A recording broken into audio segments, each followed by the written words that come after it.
Hello friends, मैं इसके Saini MIC group पे एक बार और आपका स्वागत है। और आज हम ELT ग्रेड एग्जामिनेशन के अंतर्गत आज सारी शिक्षा प्रैक्टिस सेट 30 का अध्ययन करेंगे। और इस प्रैक्टिस सेट में हम आज 2018 में पूछे गए प्रश्नों का हल व्याख्या के साथ करने वाले हैं। और जगह जगह पे हम उसके बहुत सारे एग्जाम्पल भी लेकर के आए हैं। जो उस प्रश्न का अंत वही नहीं होता है। एग्जाम डेट 18 जनवरी को क्लियर हो गया है और आप भी गंभीर हो गए होंगे, मुझे विश्वास है। तो आइए हम आपके साथ चलते हैं आगे। यहाँ जो सबसे पहला प्रश्न आपके 2018 में पूछा गया था कि कौल कपूर कमेटी ने अपना कार्य कब शुरू किया। तो अपना कार्य 1960 में शुरू किया। 1960 में श्री M.K. कौल, श्री M.N. कपूर जो अखिल भारतीय खेल सलाहकार समिति के सदस्य थे और इन्हीं के नाम पर इस समिति को बनाई गई। और 1961 में भारत सरकार को ये अपना रिपोर्ट प्रस्तुत की। तो शुरू किया गया था 1960 में और 61 में अपना ये रिपोर्ट प्रस्तुत की थी। तो आइए प्रश्न हम दूसरे नंबर पे चलते हैं। 776 ईसा पूर्व ओलंपिक खेलों में भाग लेने के लिए किस खेल विशेषज्ञ के अधीन प्रतिभागियों को 1 महीने का अभ्यास करना पड़ता था। तो यहाँ पे ऑप्शन सी सही है, पेट्रोट्राइप। जो पेट्रोट्राइप थे उनके अंतर्गत जो प्रशिक्षण लिया जाता था तो उसी को हम कहते थे पेट्रोट्राइप। और प्रारंभिक प्रशिक्षण 10 महीने का और अंतिम प्रशिक्षण 1 महीने का होता था। यहाँ पे पेट्रोट्राइप शब्द ग्रीक भाषा से बना है और पेड्रोस का मतलब होता है लड़का या युवक और ट्राइविन का मतलब होता है प्रशिक्षित करना या उसे घिसना या रगड़ना। तो इस तरह से प्रश्न नंबर दूसरे के बाद हम तीसरे पे चलते हैं। यहाँ पे जो अन्य विकल्प देखिए, जो अन्य विकल्प दिया है इसका भी हम आपको व्याख्या कराने वाले हैं। जैसे डॉक्टर दवा के साथ साथ गैस की गोली एंटीबायोटिक दे देता है, उसी तरह उसके साथ साथ कुछ गैस की गोलियां और एंटीबायोटिक दवाएं भी हम देने का प्रयास करते हैं। यहाँ पे देखिएगा जो हेलेनो डिकार्ड है ये का काम ओलंपिक के न्यायाधीश या निर्णायक मंडल, ओलंपिक में जो न्यायाधीश या निर्णायक मंडल होते हैं उसको हम हेलेनो डिकार्ड कहते हैं। और पेडोनमस युवाओं के अनुशासन की देख रेख करने वाला अधिकारी को हम पेडोनोमस कहते हैं। और स्फेरिटिस जो होता है गेंद से संबंधित खेलों के प्रशिक्षक या क्षेत्र को हम कहते हैं। तो इस तरह से जो अन्य विकल्प था उसका भी यहाँ पे हमने व्याख्या किया। नेक्स्ट, मनोरंजन का प्रकार है, रिक्रिएशन मनोरंजन का प्रकार है। तो यहाँ पे ए और बी दोनों मतलब सक्रिय मनोरंजन और असक्रिय मनोरंजन, इंडोर क्रियाएं इसके अंतर्गत नहीं आती हैं। 2 है, ए और बी दोनों, इसलिए ऑप्शन डी सही है। यहाँ मनोरंजन को सामान्यतः 2 मुख्य भागों में बांट सकते हैं। इस दोनों मुख्य भागों का भी हम बात करते हैं। मनोरंजन को 2 भागों में बांटा गया है। पहला सक्रिय मनोरंजन। सक्रिय मनोरंजन इनमें व्यक्ति स्वयं भाग लेता है, जैसे खेल कूद, नृत्य, तैराकी, योग, साइकिल चलाना या पर्वतारोहण। ये सब सक्रिय मनोरंजन के अंतर्गत आते हैं। और असक्रिय मनोरंजन के अंतर्गत जैसे फिल्म देखना, संगीत सुनना, टीवी देखना, नाटक या खेल प्रतियोगिता देखना आदि, यह सब असक्रिय पैसिव रिक्रिएशन के अंतर्गत आता है। इसका उद्देश्य मानसिक विश्राम और मनोरंजन प्राप्त करना है। तो इस तरह से हमने देखा ये जो मनोरंजन 2 प्रकार के थे कौन कौन से। यहाँ निम्नलिखित में कौन सी सूची सुमेलित नहीं है, इसमें कौन सा मतलब सुमेलित नहीं है, तो ऑप्शन ए ही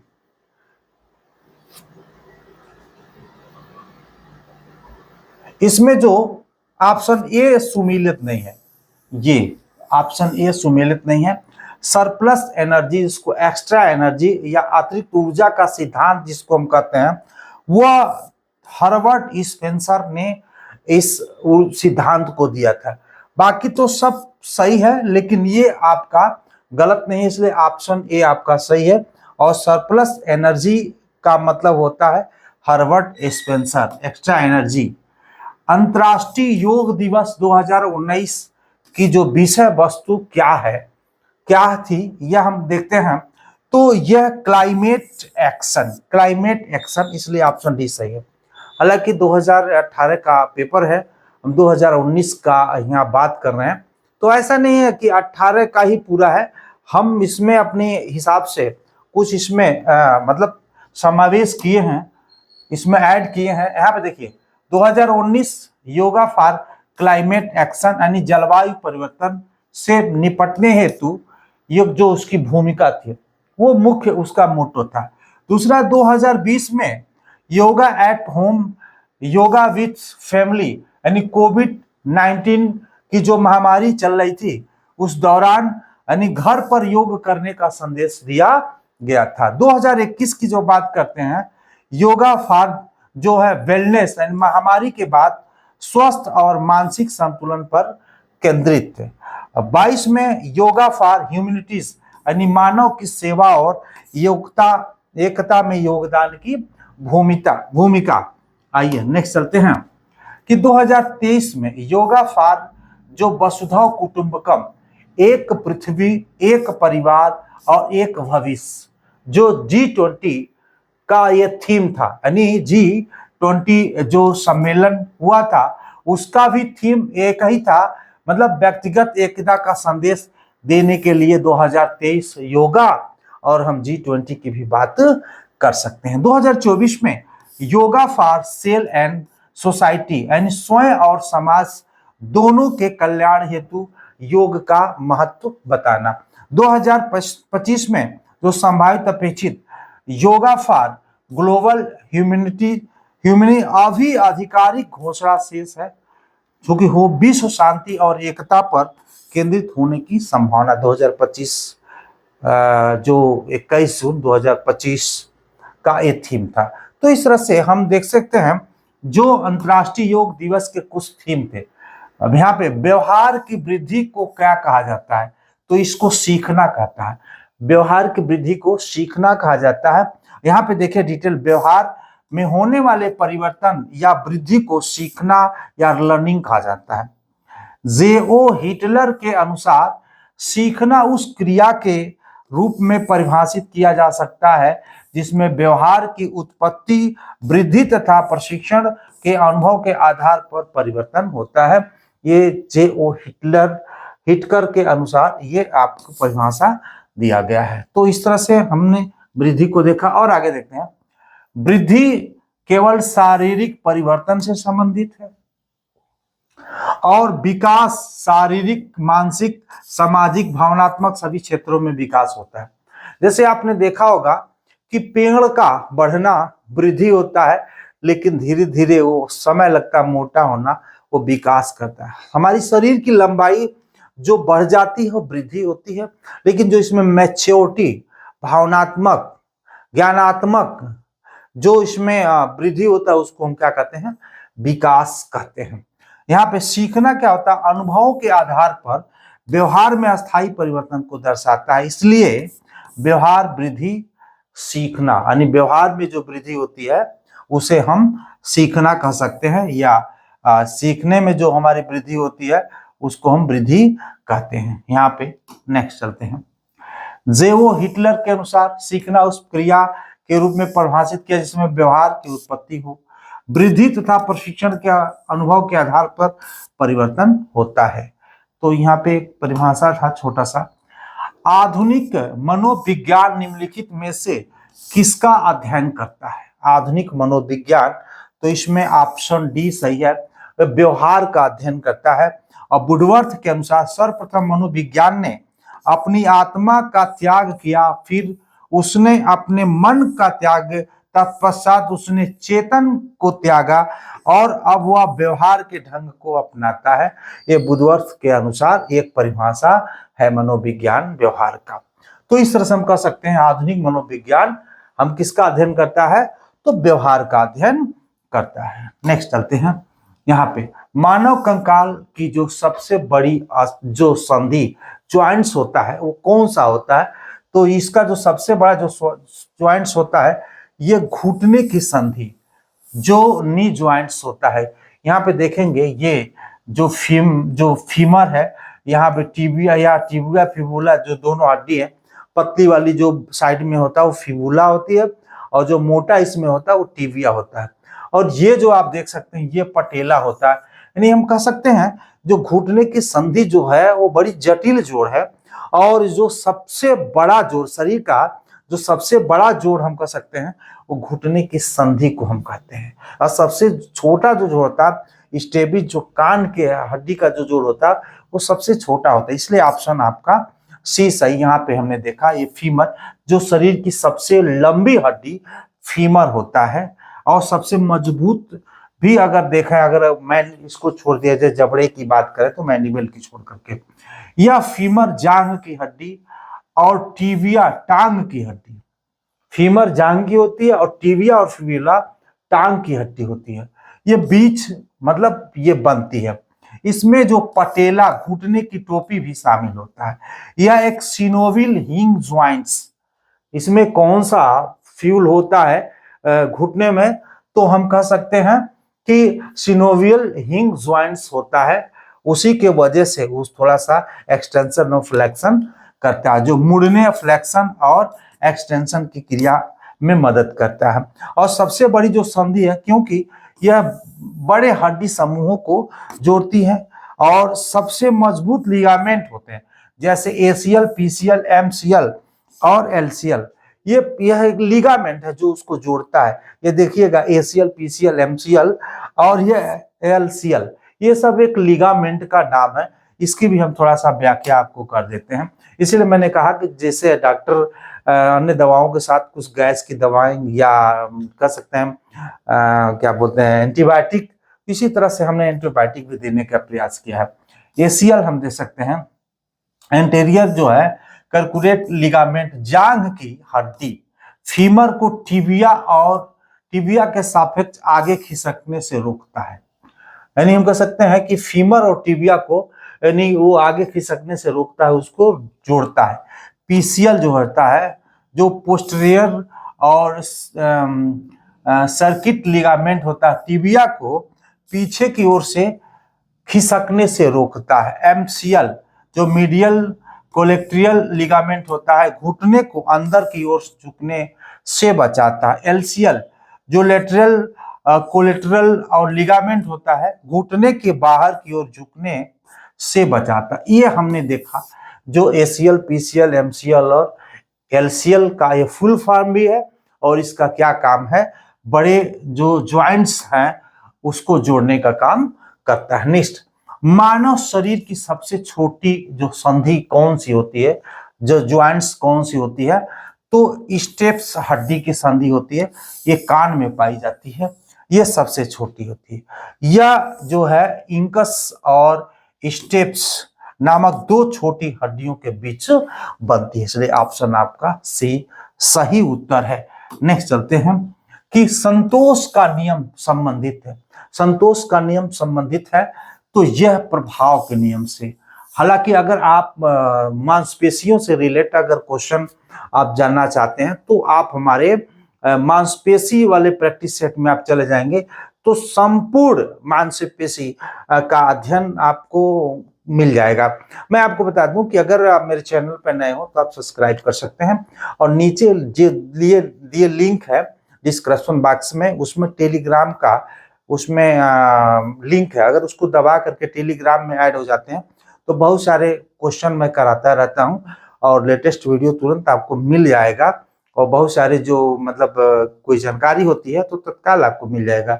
और हमने देखा 2018 पेपर को हमने देखा, कोई ऐसा प्रश्न नहीं है जो हमारे पीछे पढ़ाए गए प्रैक्टिस सेट से मैच नहीं करता है।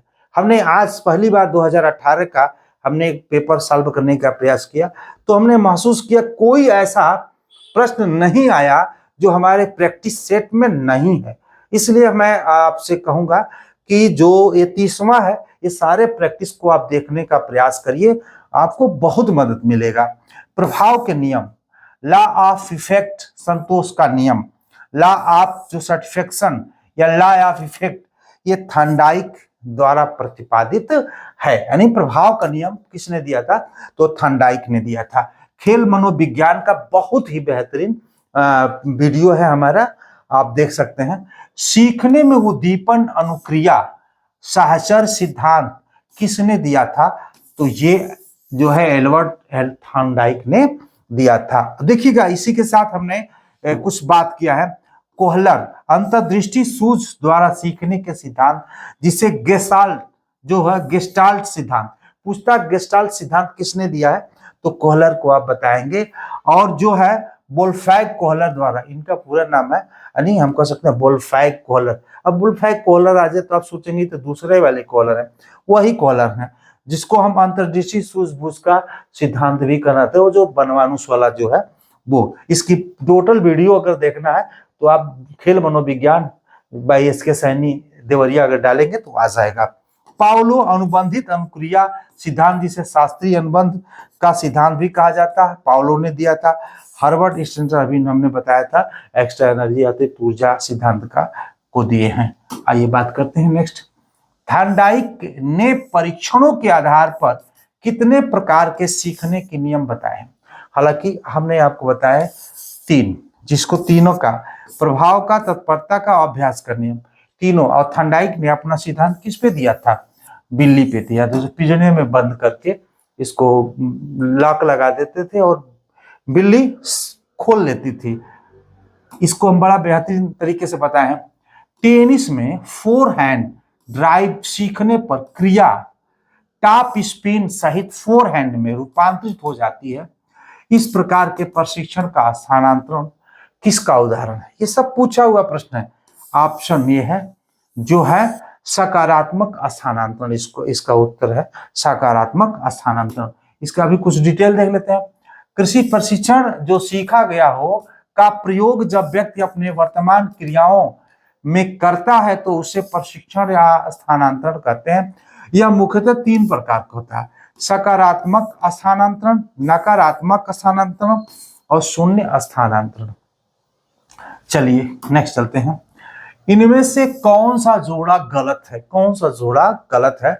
तो यहाँ पे जो काइफोसिस जो है वो हड्डी ने, राउंड रोबिन तो प्रतियोगिता से रिलेटेड है, क्लियर है। परकुशन मालिश होता है और स्टर्नम ये भी हड्डी है। यहाँ पे काइफोसिस जो है वो एक आसन है। काइफोसिस एक पोस्चर है, पोस्चर है, इसको अंग्रेजी में पोस्चर बोलते हैं, हिंदी में बोलते हैं आसन। आइए हम इसको थोड़ा सा यहाँ पे डिटेल किए हैं। देखिए ये जो काइफोसिस, देखिए जिस तरह से यानी आकृति यानी सी की आकृति बना लेती है, इसी को हम बोलते हैं काइफोसिस, या हम कह सकते हैं एक तरह का ये आसन है। और ये चीजें यहाँ पे आया था, इसलिए हमने एक प्रश्न को, ये काइफोसिस हड्डी से, तो काइफोसिस होता क्या है? यहाँ पे हमने काइफोसिस को क्लियर किया। कुबड़ को और किस रूप में जाना जाता है? कुबड़ को और किस रूप में जाना जाता है? तो यहाँ पे आपको वक्रपीठ के रूप में जाना जाता है। कुछ जगह आपको घुमावदार कंधा भी देखने को मिलेगा, लेकिन उत्तर सही है वक्रपीठ। यानी कुबड़ को काइफोसिस अंग्रेजी में कहते हैं, और वक्रपीठ जो है कर्वेट जो ब्रैक होता है वो होता है। ये यहाँ पे देखिए इस तरह से आकृति आपको सी के रूप में दिखाई दे रही है और सी का आकृति बनाता है, इसी को हम कुबड़ या हम काइफोसिस कहते हैं, काइफोसिस कहते हैं। नेक्स्ट, कुबड़ जिसे चिकित्सीय भाषा में काइफोसिस कहा जाता है, रीढ़ की हड्डी की एक ऐसी स्थिति है जिसमें ऊपरी पीठ में असमान रूप से आगे की ओर झुकाव, वक्रता आ जाती है। इस स्थिति को हम वक्रपीठ यानी कर्व ब्रेक के रूप में भी जानते हैं, क्योंकि यह रीढ़ के ऊपर हिस्से में एक अत्यधिक वक्र का परिणाम होता है। नेक्स्ट चलते हैं हम आगे। स्पेंसर ने व्यक्तित्व को कितने भागों में बांटा है? तो स्पेंसर ने व्यक्तित्व को 6 बातों में बांटा है। यही स्पेंसर है। ये भी है जो व्यक्तित्व, ये खेल व्यक्तित्व के जानकार हैं। एंडोमॉर्फ की विशेषता क्या है? तो ऑप्शन बी है शिथिल एवं वसा। ऑप्शन बी शिथिल एवं वसा। और यहाँ पे हम बात करते हैं, थोड़ा सा इसका डिटेल करते हैं। देखिए, विलियम एच सेल्डन ने व्यक्तित्व को शारीरिक संरचना के आधार पर कितने भागों में बांटा है? जय। तो ऑप्शन बी सही है, 3 भागों में बांटा है। एंडोमॉर्फ, मेसोमॉर्फ और एक्टोमॉर्फ, 3 भागों में बांटा है। में एंडो, मेसो और एक्टोमॉर्फ। आइए हम बात करते हैं उसी प्रश्न का एक हम आगे लेकर के आ गए हैं। विलियम एच सेल्डन ने 3 प्रकार से बांटा। एंडोमॉर्फ में क्या होता है? गोल, मोटा, नरम शरीर, सामाजिक और आरामदायक, आराम पसंद स्वभाव वाला व्यक्ति को एंडोमॉर्फ कहते हैं। मेसोमॉर्फ मांसल, मजबूत शरीर, सक्रिय और आत्मविश्वासी को मेसोमॉर्फ बोलते हैं।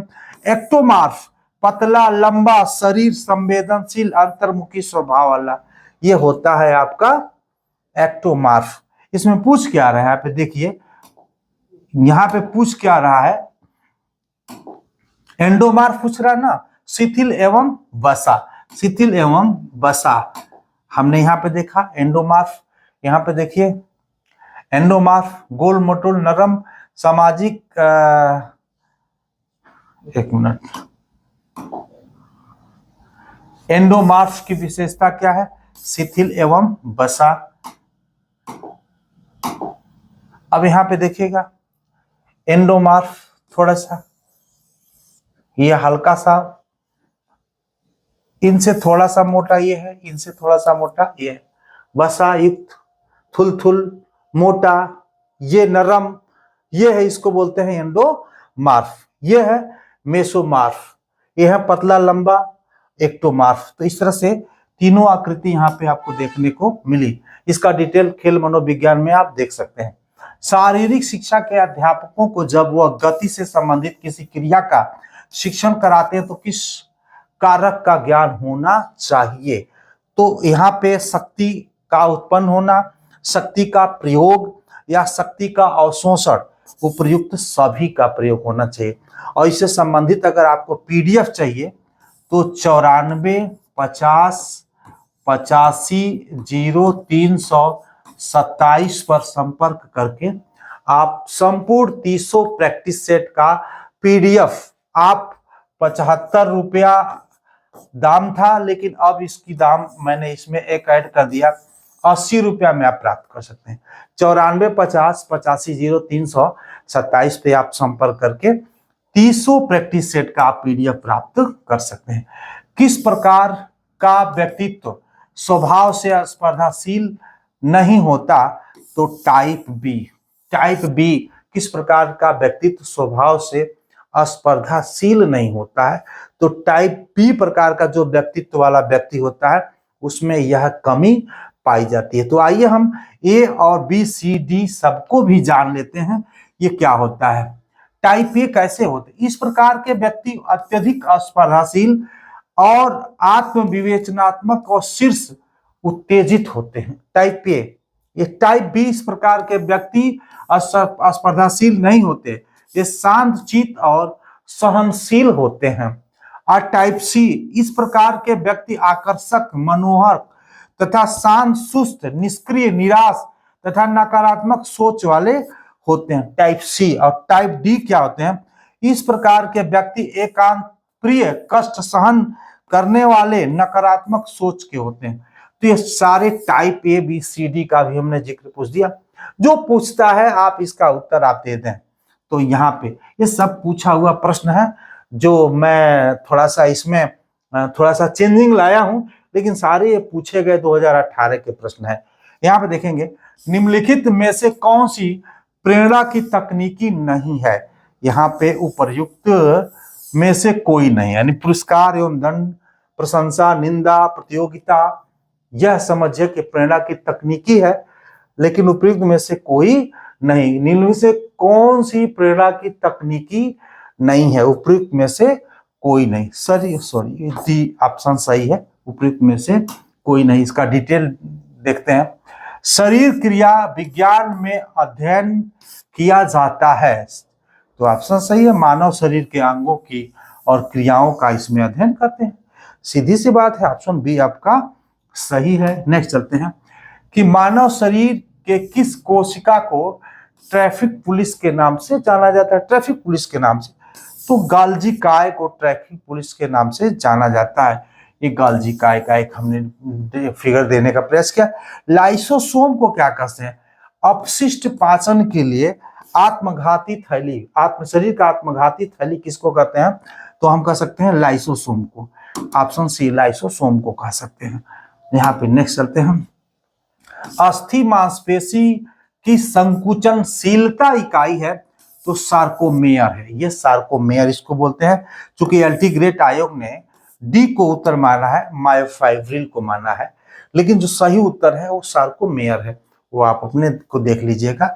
यहाँ पे इस सही उत्तर ये है, लेकिन आयोग जो एल्टीग्रेट 2018 का, वो डी को माना था। शारीरिक पुष्टि अंग है, तो शक्ति, गति, लचक, ये सब सही है। ऑप्शन डी आपका सही उत्तर है। नेक्स्ट चलते हैं कि द्वितीय प्रकार के लीवर के परिप्रेक्ष्य में निम्नलिखित में से कौन सा कथन सही है? द्वितीय प्रकार के लीवर, यहां पे देखिए, ये सब पूछा हुआ प्रश्न है।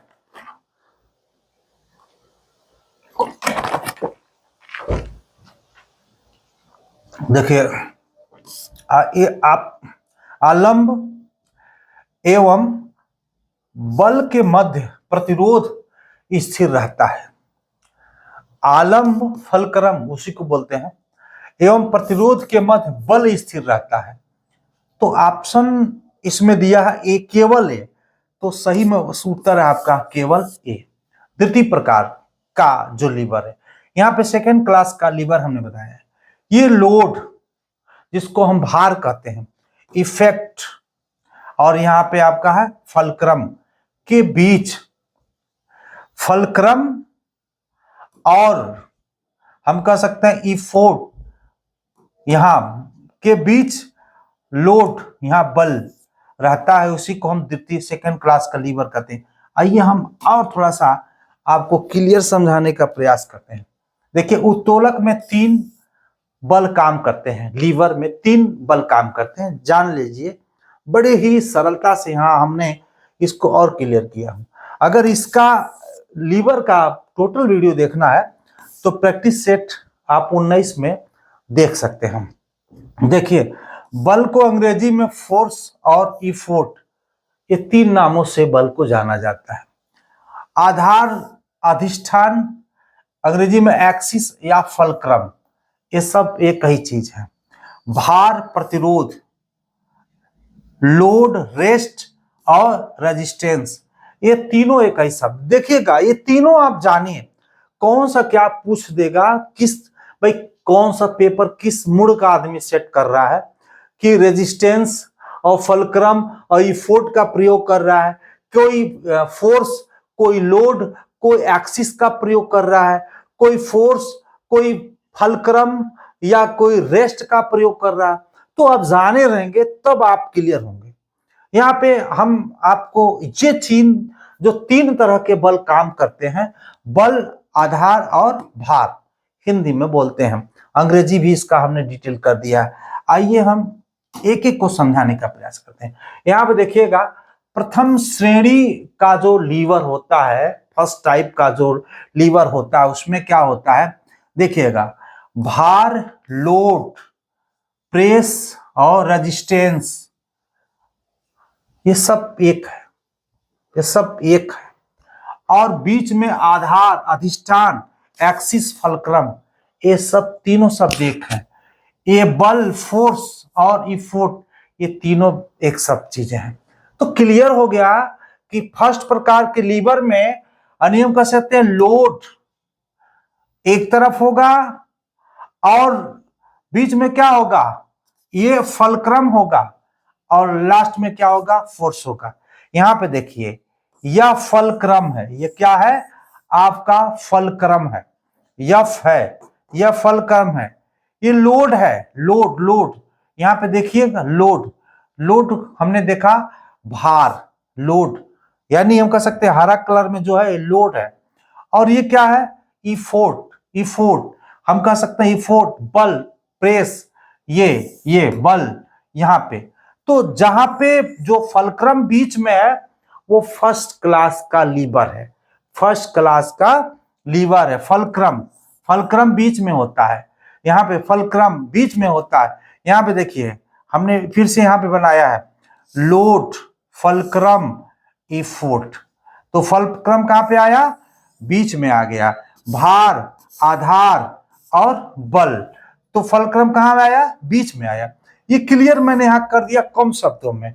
तो ये प्रथम प्रकार का लीवर है। यहाँ पे देखिए द्वितीय श्रेणी का लीवर, बल, भार, आधार, भार बीच में होगा। देखिएगा ये लोड क्या है, लोड मतलब होता है भार, बीच में होगा, और जो फलक्रम होगा और ये फोर्स होगा, ये दोनों अगल बगल होंगे। ये फलक्रम उधर भी हो सकता है और ये फोर्स इधर भी हो सकता है, कहीं भी हो सकता है, लेकिन बीच में क्या होगा, लोड होगा। बीच में क्या होगा, लोड होगा। देखा इफोर्ट, लोड और फलक्रम या एक्सिस हमने बनाया है, यानी ये दोनों तरफ हो गया, बीच में क्या होगा, लोड होगा। ये है सेकेंड क्लास का लीवर, सेकेंड क्लास का लीवर। यहाँ पे देखिए ये थर्ड क्लास का आधार, बल, भार, हिंदी में यहाँ पे जो है फलक्रम, इफोर्ट और लोड। यहाँ पे जो बल है, ये जो फोर्स है, यहाँ पे देख सकते हैं, ये फोर्स जो है, जो बल है वो बीच में होगा, और फलक्रम और लोड क्या होगा, ये दोनों तरफ होगा। बीच में क्या होगा, फोर्स होगा, बीच में क्या होगा, फोर्स होगा। यह तृतीय प्रकार का थर्ड टाइप्स लीवर है। नेक्स्ट चलते हैं, काफ पिंडली मांसपेशी का वैज्ञानिक नाम क्या है, वैज्ञानिक नाम क्या है, तो यह गैस्ट्रोनीमियस, गैस्ट्रोनीमियस, ये फास्ट मसल्स भी है। यहाँ पे गैस्ट्रोनीमियस, ये देखिएगा, ये जो है एक गैस्ट्रोनीमियस मसल्स है। अगर इससे संबंधित वीडियो आपको देखना है तो मेरा प्रैक्टिस सेट 23 में देखेंगे। जो ऑल बॉडी जो मसल्स है आप उसको देख लेंगे तो फिर मसल्स आपको देखने की जरूरत नहीं पड़ेगी। तो गैस्ट्रोनीमियस काफ मसल पिंडली और ट्रेपीजियम पीठ के पीछे ये पेक्टोरियस मेजर छाती की मसल्स होती है, और बाइसेप जो ऊपरी बाजू की होती है ये बाइसेप्स होती है। आइए थोड़ा सामने आपको यहाँ पे फिगर के माध्यम से भी दिखाते हैं।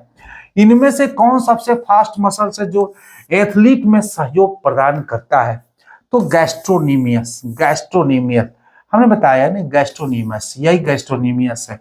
ये जो सबसे फास्ट मसल जो एथलीट में सहयोग प्रदान करता है, इसे काल्फ मसल्स के भी नाम से जाना जाता है, जो कि अभी इसके पहले वाले प्रश्न में हमने दिया है। नेक्स्ट ट्रेपीजियम मसल्स, यहाँ पे ये जो है आपका मसल्स, ये जो मसल्स है ये ट्रेपीजियम मसल्स है। पेक्टोरियस मेजर जो छाती की मसल होती है ये पेक्टोरियस मसल है। यहाँ पे हमने थोड़ा सा आपको बताने का प्रयास किया। यहाँ देखिए सोलियस मांसपेशी को और किस नाम से जाना जाता है, तो ऑप्शन ये है सेकेंड हार्ट, यानी दूसरा हृदय के रूप में माना जाता है ये सोलियस मसल्स। ये नीचे से जो ब्लड को पंप करके ऊपर पहुंचाने का काम करता है, इसलिए शरीर का वो सेकेंड हार्ट के रूप में इसको जाना जाता है, सोलियस मांसपेशी को। तो ये चीजें हैं, सोलियस मांसपेशी को खून जो है हृदय की ओर पंप करने में मदद करती है, इसलिए सेकेंड हार्ट। और पैर के नीचे को दबाना प्लांटर फ्लेक्शन का भी काम करता है। नेक्स्ट वह पेशी जो सिर को घुमाती है, वह पेशी जो सिर को घुमाती है, तो उपरयुक्त सभी होगा जो स्टेर्नोक्लेडोमास्टाइड है, और ये स्प्लेनियस कैपिटर है, लोंगिसिमस कैप्टिस है। ये तीनों जो है उपयुक्त सभी वह पेशी सिर को घुमाने का काम करती है, सिर को घुमाने का काम करती है। देखिए ये जो पेशी है ये वाली आपकी पेशी है। तो इस तरह से हमने थोड़ा सा निम्नलिखित में से कौन सा सुमेलित नहीं है, इसमें कौन सा मतलब सुमेलित नहीं है, तो यहाँ पे देखिए इरेगुलर बोन्स है, ये टार्सल, ये जो है ये सुमेलित नहीं है। जो सिस्मोनाइड बोन है वो पटेला से, जो पटेला, ये पटेला जो साइन्यूवल फ्लूइड की हमने बात किया था। शार्ट बोन कार्पल, कार्पल ये जो अंगुली होती है कार्पल, और जो फ्लैट बोन होता है एस्कुपुला। यहाँ पे हम ये दिखाने का प्रयास करते हैं। यहाँ पे देखिए शार्ट बोन है ये शार्ट बोन है, ये स्कैपुला, ये पीछे का जो ये चौड़ा वाला है ये इसको बोलते हैं स्कैपुला, स्कैपुला हड्डी। निम्नलिखित में कौन सा अंग फ्लूरा द्वारा ढका रहता? फ्लूरा द्वारा, देखिए ऐसा भी ये पूछा हुआ है, हमने कुछ उसमें ऐड किए हैं लेकिन अधिकतर प्रश्न पूछा हुआ है। तो फेफड़ा, फ्लूरा द्वारा ढका हुआ है फेफड़ा। हमने यहाँ पे एक फिगर यहाँ पे देने का प्रयास किया है, यहाँ पे देख सकते हैं। जो ये वाली जो आप देख सकते हैं, यही इसी को हम बोलते हैं प्लूरा। ये इसी को हम बोलते हैं प्लूरा, जो मतलब ढका हुआ रहता है। इसका हम थोड़ा सा व्याख्या भी करके दिखा रहे हैं। प्लूरा एक जो द्विस्तरीय जो झिल्ली होती है उसे फेफड़े को ढकती है और उन्हें वक्ष गुहा की दीवार से उसे अलग करती है। इसकी दो परतें हैं, जो है विसरल फ्लूरा, बैचलर फ्लूरा, यह सीधे फेफड़े की सतह को ढकती है, और जो पैरिएट फ्लूरा यह वक्ष गुहा की आंतरिक दीवार को ढकती है। हमने इसी को पूछा है रिलेटेड किससे है, तो हमारे फेफड़े से रिलेटेड है। तो आज के लिए इतना ही, और नेक्स्ट वीडियो में हम आपको मिलेंगे। आज के लिए इतना ही, धन्यवाद।